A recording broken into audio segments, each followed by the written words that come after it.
Yo, what's up guys, welcome back to another video. This is a reaction to Johnny Harris, and the video is, here's who really won the war in Afghanistan. I'll be 100% honest, I don't know. I know about this war, because obviously it's one of those things that you sort of just know about, because it was sort of when I was growing up. I was sort of like, I guess like 8, 9, 10, 11, maybe a bit before that, a bit after as well. But I know about it, I just don't know the details, you know? So I mean, this is going to be me learning, because I guess I can use these sorts of reactions to learn more about the world, which is what I do, I guess you can say. But I don't know if he's going to go into the details of why the war. I know why it happened, but like sort of what happened during the war, or if he's just going to talk about who won. I don't know if anyone really won, but I guess he's going to have his reasoning behind why he titled the video this, but I don't know what I'm saying. But we're going to get into this, hopefully you're going to enjoy. And let's just jump into another Johnny Harris banger, man. I've been deep in these documents, each of which is a piece of evidence that helps me piece together a very important question, which is who got rich off this 20-year war that we fought in Afghanistan. So that's the winners. Yeah, that's what I mean. But first, let me tell you what happened on August 15th, 2021. The Taliban had entered Kabul after taking over the entire country of Afghanistan. The war ended as it had begun, with the Taliban in power once again. You probably remember the scenes from the Kabul airport. Total chaos as this stuff was nuts, their man. Country. But there's one guy People who like holding saw on to a flying business planes. opportunity in all of this. This guy, Eric Prince, generously offered to help charter a plane to evacuate people from Kabul. The price tag, $6,500 per person. That was the market price that Eric Prince decided. But this wasn't the first time Eric Prince used the war in Afghanistan to get rich. In fact, this was one of the last of many instances where this guy profited off the Afghan war. So he's an evil and some of the ways he fucker. did it were kind of messed up. So after digging through the numbers, the reports, the Senate hearings, all of it, we've established a list of some of the top people who got crazy, stupid, rich off of the war in Afghanistan. On my orders, the United States military has begun strikes against Al-Qaeda terrorist training camps and military installations of the Taliban regime in Afghanistan. Before we get into our list, I want to talk about an important term here, which is government contractor. $300 million in government contracts. U.S. defense contractor. Our broken system of government contracting. At U.S. federal contractor registration, we know that a government contract is worth more than the dollars awarded. Here in the United States, we love the free market. I'm talking about this. So instead of having the clunky old federal government take care of all things war, we hire a lot of private companies to do it for us. This is companies that make our weapons, feed our soldiers, build our bases, fuel our tanks, and literally fight our wars.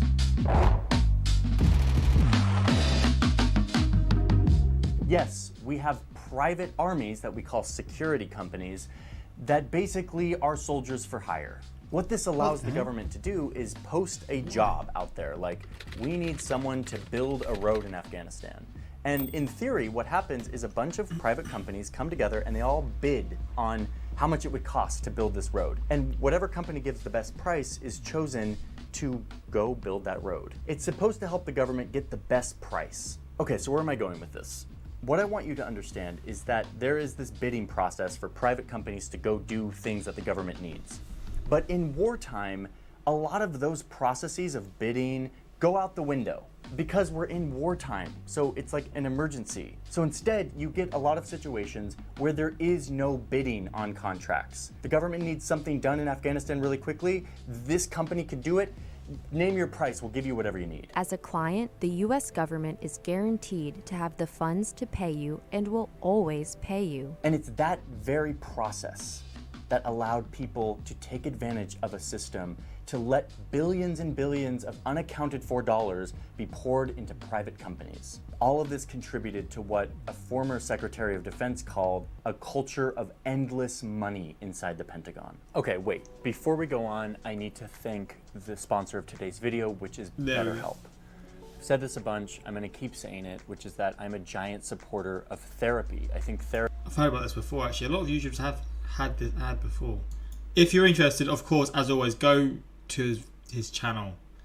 And in the links in the description, you'll find it because he deserves it. If there's one person who deserves to get all the money in the world, it's definitely this guy, man. So all the money in the world from ads, from the work that he puts in his videos.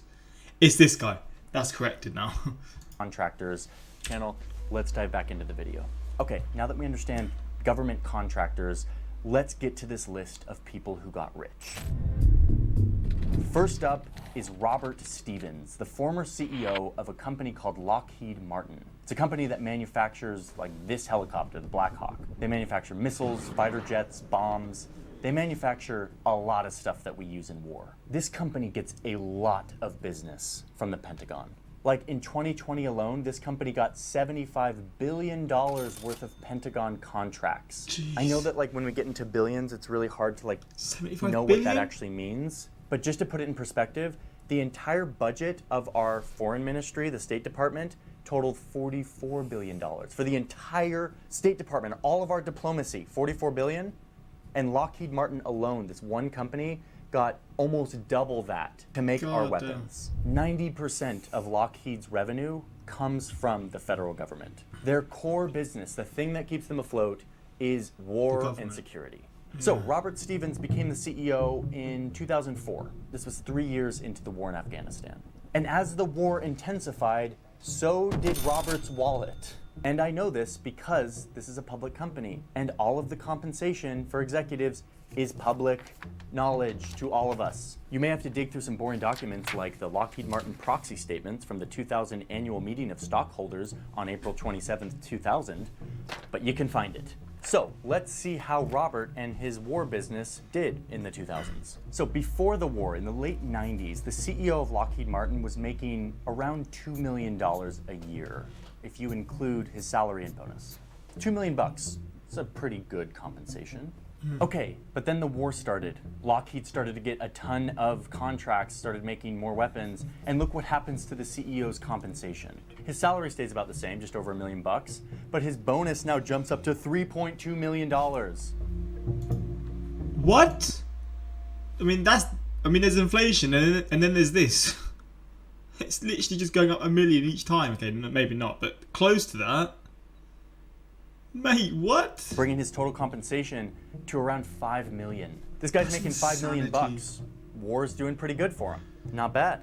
Let's jump 1 year later. It's now 2006. How messed up do you have to be to profit and Robert off Stevens, war? the CEO of Lockheed Martin, brought in $18 million. Wait, Christ, what? man. From 2 million to 5 million to 18 million. Whoa, Robert Stevens is doing pretty darn good. Okay, but let's keep going. The year after that, Robert Stevens brings in $30 million in his compensation. That's so fucked up, man. Sorry, 31 million. $31 million. Non-equity incentive plan compensation, $8 million.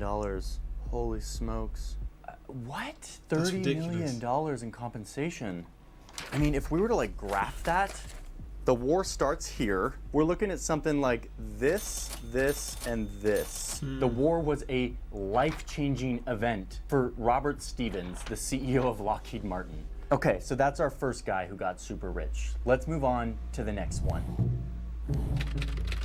A guy named Stephen Orenstein. This guy's company, called Supreme Group, was chosen in 2005 to feed U.S. troops in Afghanistan, to provide all the food. I mean, when this guy got the contract, I'm sure the only thing that happened is that his eyes started flashing with money.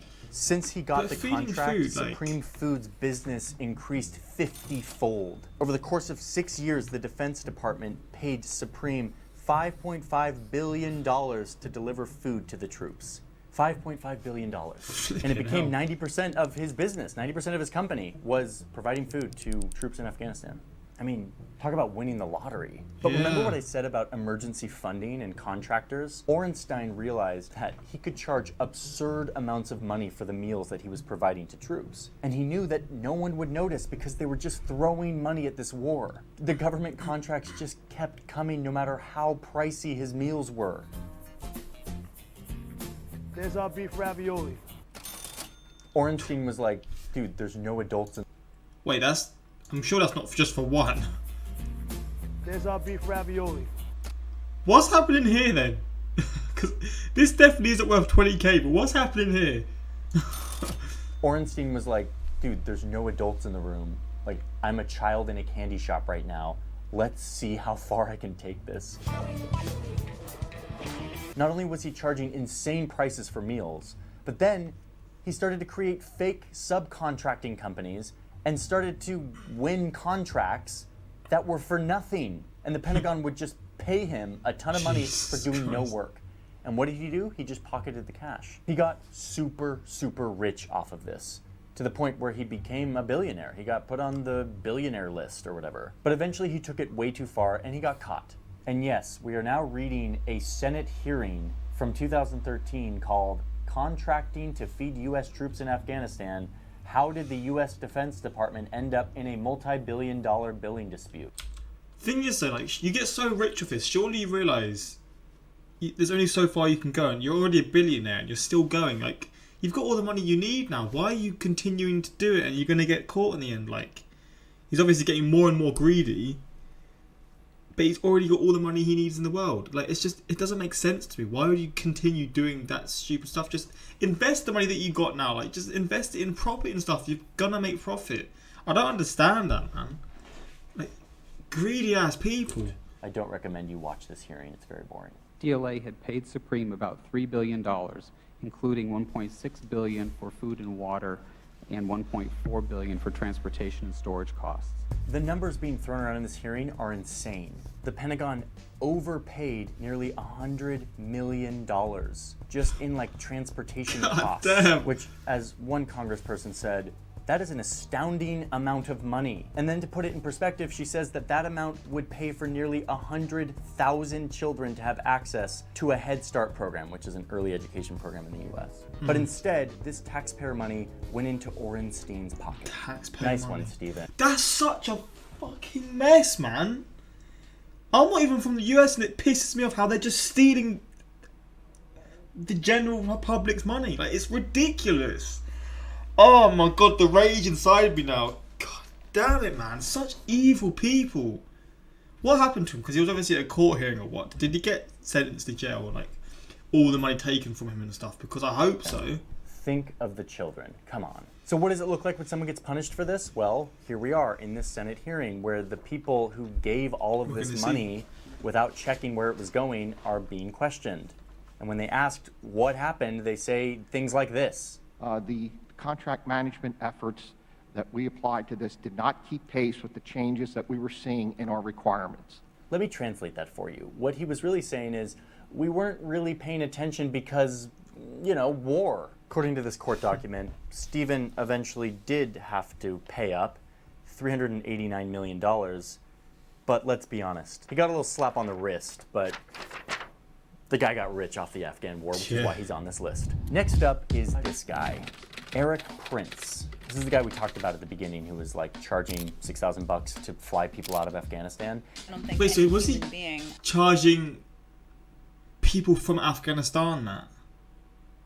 He was charging them to pay $6,500 to flee. That's absolutely nuts. who has a hardened soul would support efforts to profit off of people's agony and pain. How about you do it for free? Or you just... I mean, I don't know if that's reaching too far, but like I'm seeing that and he's already rich and he's just doing that. It's just mental.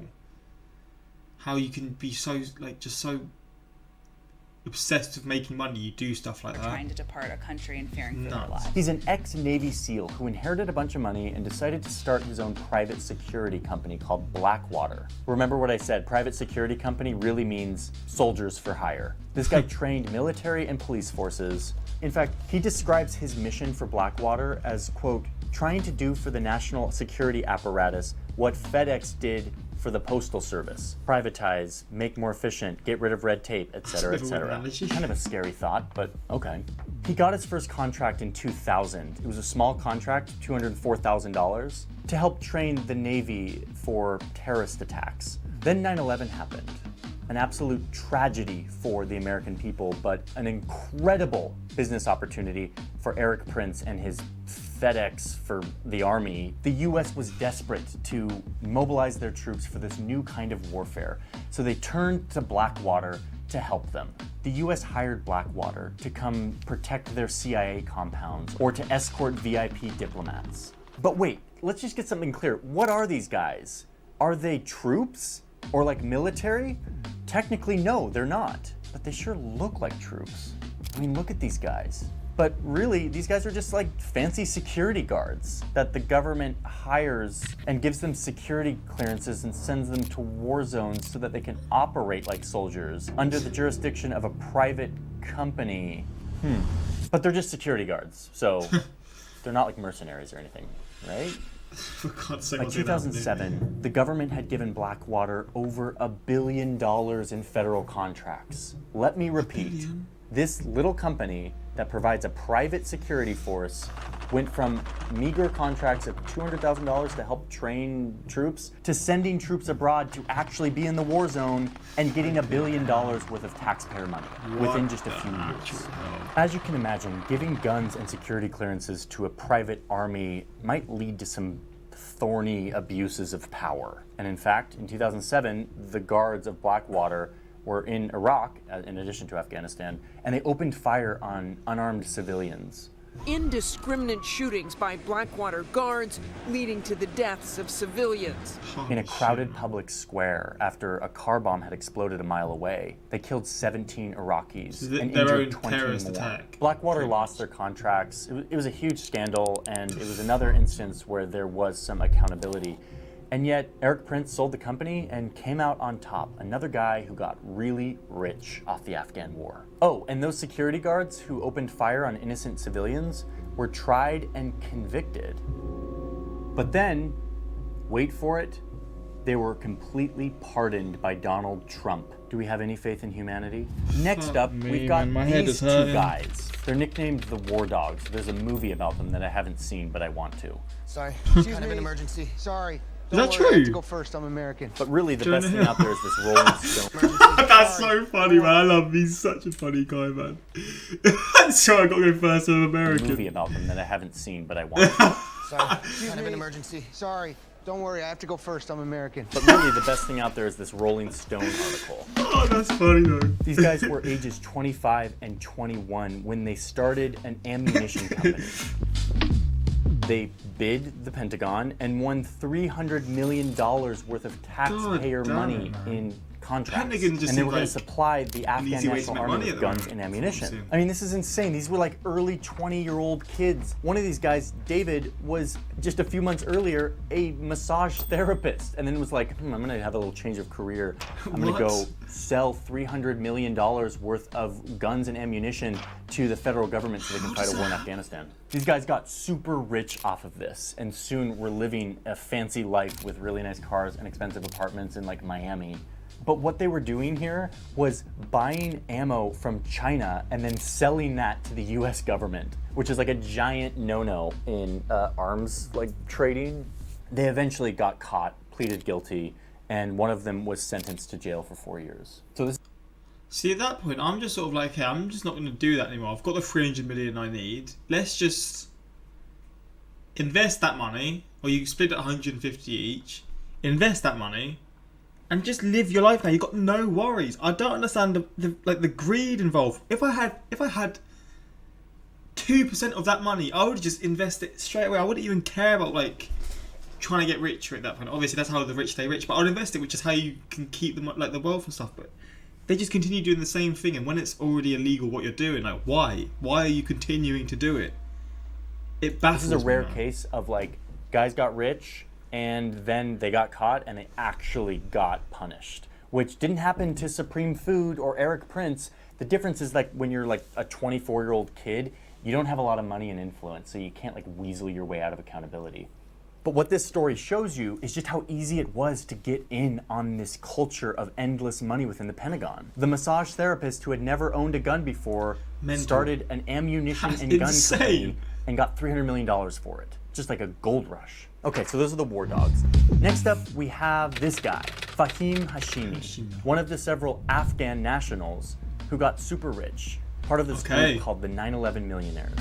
In the early days of the Afghan war, there was huge need for local fixers and translators. The people who got in early helping out US forces got really savvy to how the US was operating. And they quickly realized that they could provide a bunch more local services and make a ton of money. So Fahim started a business that eventually turned into like a media corporation with like TV stations and a construction company and even an airline. His company started racking in like $200 million a year in government contracts. Oh my There were a days. bunch of Afghans who got super rich riding on the coattails of all of this money being poured into the country, which it's like, good for them. Their country's been torn apart by outside superpowers for decades.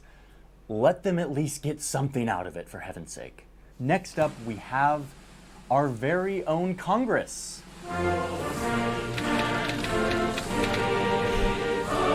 Nancy Pelosi and Ted Cruz aren't like arms dealers, but they can still get rich off of war.